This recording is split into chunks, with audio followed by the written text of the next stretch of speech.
Se spune că bătaia aripilor unui fluture poate provoca o furtună în cealaltă parte a lumii. În fotbal, acea bătaie de aripi a avut loc în vara anului 2003. 3 nume, 3 destine și un singur punct de intersecție. Alegerile pentru poziția de președinte al clubului Barcelona. De asemenea, în acea perioadă, Real Madrid era în plină eră galactică. Florentino Perez avea o obsesie simplă. În fiecare vară, cel mai bun jucător din lume trebuie să semneze cu Madridul. Dar ceea ce a urmat a fost un joc de domino care a redesenat harta fotbalului european pentru următorii 20 de ani. Totul a început cu o gheată zburătoare în vestiarul lui Manchester United. Relația dintre Sir Alex Ferguson și David Beckham se răcise, iar cel mai mediatizat fotbalist al planetei era de vânzare.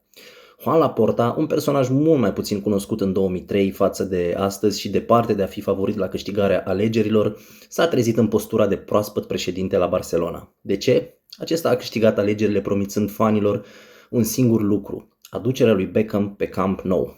Exista chiar un acord verbal cu Manchester United, dar Beckham a ales strălucirea Madridului pentru că nu-și dorea să fie doar un pion politic. Transferul său la Real Madrid pentru 35 de milioane de euro nu a fost doar o mutare sportivă, ci un fenomen de marketing global. Barcelona rămăsese cu mâna goală, dar din disperare a activat planul B.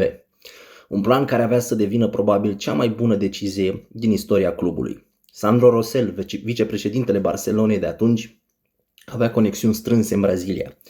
Planul B era un zâmbet larg, dinți proeminenți și o tehnică ce părea venită de pe altă planetă: Ronaldinho Gaucho. În acel moment Ronaldinho era la PSG și era disputat intens chiar de Manchester United. Sir Alex Ferguson îl vedea drept înlocuitorul perfect pentru Beckham. Se spune că Ronaldinho era la un pas de a semna cu Diavolii Roșii, dar un apel de ultim moment l-a convins să aleagă Barcelona. Impactul? În loc să meargă în Anglia, brazilianul a aterizat în Catalonia și a readus bucuria pe un stadion care uitase să mai câștige. Fără eșecul negocierilor pentru Beckham, Ronaldinho n-ar fi ajuns niciodată la Barcelona să pună bazele echipei care, mai târziu, avea să-i facă loc și lui Leo Messi. Rămânea o piesă lipsă. Manchester United pierduse și simbolul, adică David Beckham, și ținta principală, adică Ronaldinho. Ferguson era furios și avea nevoie de un nou număr 7 urgent. Răspunsul a venit într-un meci amical banal de presezon împotriva lui Sporting Lisabona. Un puști de 18 ani slab, cu șuvițe blonde și o viteză amețitoare, i-a amețit pe fundașii lui United atât de tare încât în avionul de întoarcere jucătorii i-au cerut lui Sir Alex Ferguson: trebuie să-l semnăm pe acest puști. Puștiul era Cristiano Ronaldo. United a plătit 12 milioane de lire pentru el, o sumă uriașă la acea vreme pentru un adolescent. Dacă Beckham ar fi rămas sau dacă Ronaldinho ar fi semnat, poate că Ronaldo ar mai fi rămas un an în Portugalia sau ar fi ajuns la Juventus sau Arsenal. Dar contextul din 2003 i-a deschis poarta către teatrul viselor. Privind înapoi, vara anului 2003 a fost momentul în care s-au tras liniile pentru fotbalul modern.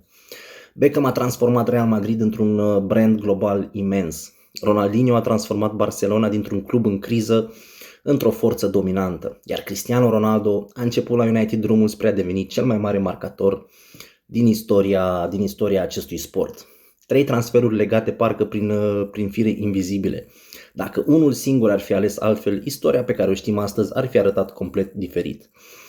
2003 nu a fost doar un an calendaristic, a fost Big Bang-ul fotbalului contemporan. Pe data viitoare!